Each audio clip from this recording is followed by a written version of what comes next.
Selamat sore teman-teman. Izinkan saya untuk memperkenalkan diri terlebih dahulu. Perkenalkan, saya Niluhini Lampuspita Dewi, NIM 1801192. Di sini saya akan menjelaskan bagaimana cara menganggarkan keuangan perusahaan dengan baik pada masa pandemi COVID-19 agar perusahaan tetap bisa bertahan. Pandemi COVID-19 ini telah memukul perekonomian banyak negara, tak terkecuali Indonesia. Kekhawatiran terbesar dampak dari pandemi COVID-19 ini belum adanya vaksin serta obat, dan memungkinkan terjadinya resesi ekonomi. Pertumbuhan ekonomi hampir terjadi di seluruh negara. Di kuartal 2 mengalami penurunan seperti Perancis min 19%, Singapura min 12,60%, dan hanya Tiongkok yang masih positif di 3,2%. Data Badan Pusat Statistik menunjukkan pada kuartal 2 2020 lalu, pertumbuhan Indonesia menurun menjadi 5,32%. Presiden Joko Widodo pada awal September 2020 mengatakan jika pada kuartal 3 2020 ini perekonomian Indonesia masih menunjukkan minus, itu artinya kita juga masuk pada masa resesi ekonomi. Resesi ekonomi ini adalah suatu kondisi di mana perekonomian suatu negara mengalami penurunan selama 2 kuartal berturut-turut. Hal ini ditandai dengan produk domestik bruto atau PDB yang minus.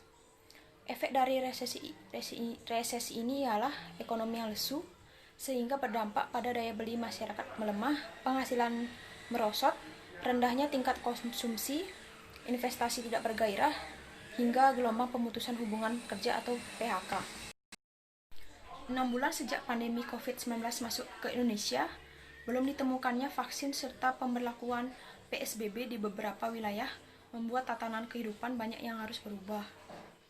Pembatasan aktivitas membuat banyak perusahaan melakukan pemotongan gaji karyawan, merumahkan karyawan atau cuti di luar tanggungan, PHK, kredit macet, dan penundaan ekspansi oleh pengusaha. Selama pandemi ini, bursa saham juga bergerak fluktuatif merespon setiap kebijakan yang dikeluarkan oleh pemerintah dalam menangani wabah virus corona ini. Adapun strategi perusahaan untuk menganggarkan keuangan dengan baik di masa pandemi ini agar tetap bisa bertahan, yaitu mulai dari efisiensi pengurangan tenaga kerja atau SDM, mengurangi biaya operasional, serta menunda ekspansi hingga menekan biaya iklan dan promosi. Adapun strategi perusahaan untuk menganggarkan keuangan dengan baik di masa pandemi ini agar tetap bisa bertahan sebagai berikut. 1.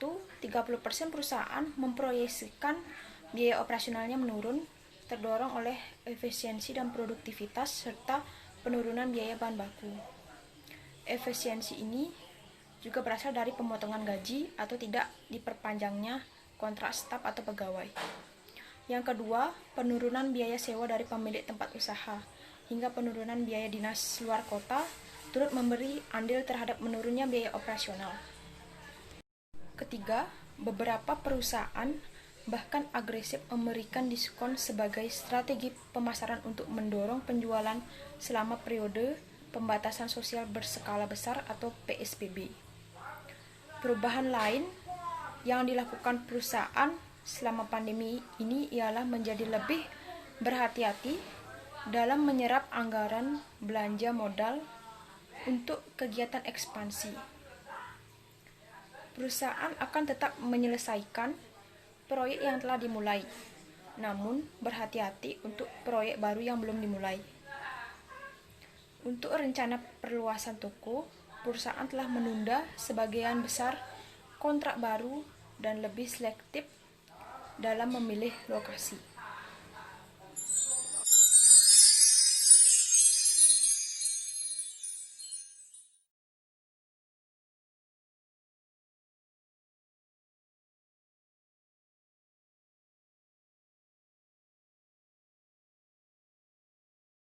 Sekian penjelasan dari saya. Semoga bermanfaat bagi kita semua.